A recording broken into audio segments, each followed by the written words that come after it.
కబ్జాలు చేద్దాం అనుకునే వాళ్ళకి మీరేం చెప్పదలుచుకున్నారు? కబ్జాలు చేసే వాళ్ళకి తప్పకుండా హైడ్రా అనేది వాళ్ళని ఎవరిని కూడా వదలదు. కబ్జా చేసిన వాళ్ళని సెలెక్టెడ్గా కాదు, సెలెక్టివ్గా ఏముండదు. పొలిటీషియన్లు చెరువులో గస్ట్ హౌస్లు కట్టుకున్న ఇళ్ళు కట్టుకున్నా తీసేస్తారు. తప్పకుండా అండి. నేనేది చెప్తున్నాను మీకు, కొన్ని గైడింగ్ ప్రిన్సిపల్స్ ఇచ్చాను. బస్తీలు ఆల్రెడీ వచ్చినవి ఉన్నాయి, ఆల్రెడీ రాకముందు ఉన్నాయి.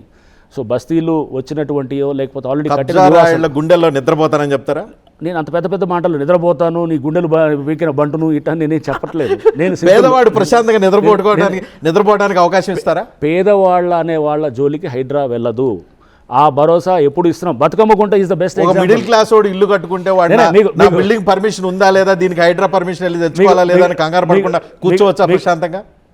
100%. నేనేది ఏంటంటే ఒక మిడిల్ క్లాస్ వాడు కానీ ఒక పేదవాడు కానీ అతను ఇప్పుడు వాళ్ళకి అర్థమై ఉంటుంది, రూల్స్ ఆఫ్ ది గేమ్ అన్నీ అర్థమైంది. ఎలా ఎక్కడ కట్టుకోవాలి ఎక్కడ కట్టుకోకూడదు, ఎక్కడ కూడా వాళ్ళని టచ్ చేసే పరిస్థితి ఉండదు.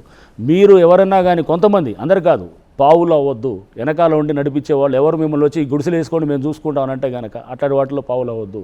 సో మీకు అది అయినప్పుడు రేపు ఖచ్చితంగా ఏంటంటే ఆ భూమి ఏంటో తెలుసుకోండి. మీకు హౌసింగ్ కావాలంటే కనుక గవర్నమెంట్కి అప్రోచ్ అవ్వచ్చు, రెవెన్యూ అధికారులను అప్రోచ్ అవ్వచ్చు, హౌసింగ్ అధికారులు అప్రోచ్ అవ్వచ్చు. దాంట్లో వచ్చేటటువంటి ఉంటుంది. మీరు మొత్తం చెరువులు ఆక్రమిస్తాను, పార్కులు ఆక్రమిస్తాను, కట్టేస్తాను అని ఎవరిని పెడుతున్నారు? వీళ్ళెవరు చేయరు, పేదవాళ్ళు ఎవరు చేయరు. ఆ వెనకాల ముసుగులో ఉండే పెద్దవాళ్ళే చేస్తుంటారు. ఓకే, సో ఇది మనం అంటే అర్థం చేసుకోవాల్సింది ఏంటంటే హైడ్రా అనేది ఈ కబ్జా రాయిల నుంచి కాపాడటానికి, హైడ్రాని కాపాడటానికి, డిజాస్టర్ని లేకుండా చేసేదానికి పనిచేస్తుంది. ఇది first of it's kind in the country. And దీనికి మేము ఇప్పుడు కింద మీద పడుతూ నేర్చుకున్న పాఠాలన్నీ కూడా ఈ చాలా ఉపయోగంగా వస్తున్నాయి. ఎక్స్పీరియన్స్ తోటి కూడా నేర్చుకుంటున్నాయి అన్నమాట.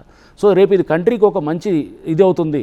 చాలామంది ఇప్పుడు మన ఎవరు వినయ్ సహస్రబుద్ధే అని చెప్పి బీజేపీ ఎక్స్ వైస్ ప్రెసిడెంట్, ఆయన ఎవరు ICCR former president, Indian council for cultural relations, ముంబైలో కూడా హైడ్రా అనే సంస్థను తీసుకురావాలని చెప్పి ఒక ఆర్టికల్ రాశారు. కోల్చడం ఈజీ కదా.